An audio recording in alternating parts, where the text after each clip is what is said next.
السلام علیکم دوستو اپنی ایک نئی ویڈیو کے ساتھ پھر سے حاضر ہیں۔ چیخ ڈرامے میں اب تک آپ نے دیکھا کہ وجیہہ نے کس طرح سے بے دردی سے منت کو جان بوجھ کر نقصان پہنچایا، صرف اور صرف اس وجہ سے کہ وہ کیس واپس لے لے۔ وجیہہ کے ساتھ لگتا تھا کوئی نفسیاتی مسئلہ ہے، جو یہ بھی نہیں سوچا کہ یہ اولاد صرف اور صرف منت کی نہیں تھی، اس کے بھائی کی بھی۔ اس پوری قسط میں شایان اور منت دونوں کی اداکاری نے صرف چیخ ڈرامے میں ہر ایک کی آنکھیں نم کر دی۔ شایان نے کیا زبردست رول ادا کیا ہے، اور اینڈ میں جا کر جب وہ یاور بھائی کو بتاتا ہے کہ میرے خواب کو آپ کے بھائی نے توڑ دیا، میرے بچے کو مار دیا، یاور بھائی کے بھی ہوش اڑ جاتے ہیں۔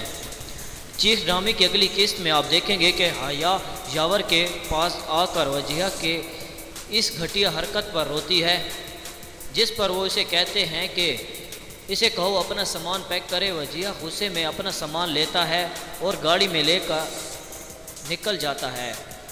دوسری طرف آپ دیکھیں گے کہ وجیہہ کا دوست رمضان صاحب اور اس کی فیملی کو رہنے کے لیے جگہ دیتے ہیں، جس پر وہ اس کے بہت شکر گزار ہوتے ہیں۔ جو وقت گزر جاتا ہے، منت اپنے بچے کا صدمہ برداشت نہیں کر پاتی، وہ آہستہ آہستہ اپنا ذہنی توازن کھو رہی ہے۔ شایان اور منت کی ماں پوری کوشش کرتے ہیں کہ منت اس صدمے سے، اس ڈپریشن سے باہر نکل سکے، لیکن آہستہ آہستہ وہ سب بھولتی جا رہی ہے۔ وہ اپنی ماں سے پوچھتی ہے کہ امی، میرے بچے کی موت کا ذمہ دار کون ہے؟ حالانکہ وہ سب کچھ جانتی ہے، لیکن پھر بھی اس ڈپریشن کی وجہ سے وہ اس کے ذہن سے نکلتا جا رہا ہے، کہ جب کہ دوسری طرف شایان اسے بھی سنبھال رہا ہے اور عدالت میں کیس کو بھی۔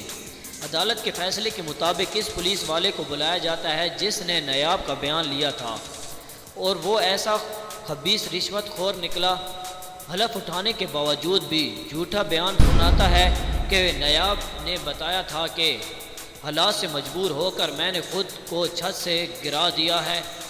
یہ جھوٹا بیان سن کر رمضان صاحب تڑپ جاتے ہیں، لیکن وہ منت کو یہ سب بتا کر مزید پریشان نہیں کرنا چاہتا تھا۔ ادھر حیا رمضان صاحب سے ملنے آتی ہے اور معذرت کرتی ہے کہ دوست ہو کر میں نے اپنی دوست کا حق ادا نہیں کیا، جس پر رمضان صاحب کہتے ہیں کہ اب کوئی فائدہ نہیں، کیونکہ اب تو مجھے بھی یقین ہونے لگا ہے کہ میں یہ جنگ کبھی نہیں جیت سکتا۔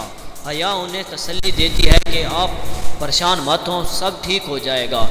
ادھر آپ دیکھیں گے کہ وجیہہ جان بوجھ کر پھولوں کا گلدستہ لے کر منت سے ملنے ہسپتال جاتا ہے۔ شایان اسے ہسپتال میں دیکھ کر حیران ہوتا ہے، چوری اوپر سے سینہ زوری کی مثال ہے یہ وجیہہ۔ شایان اسے دھکے مار کر کمرے سے نکالنے کی کوشش کرتا ہے، جس پر وجیہہ چلا کر کہتا ہے کہ بھابھی بتائیں، کیا اس دن میں آپ کے پیچھے تھا؟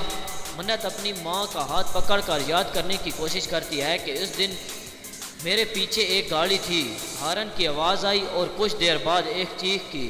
منت کو کچھ یاد نہیں، اور یہی وجیہہ چاہتا تھا، اور اسے پاگل خانہ پہنچا کر دم لے گا۔ تو اگر ہماری ویڈیو اچھی لگے تو اسے لائک اور کمنٹ ضرور کریں، اور ہمارے چینل کو ضرور سبسکرائب کریں۔ اللہ حافظ۔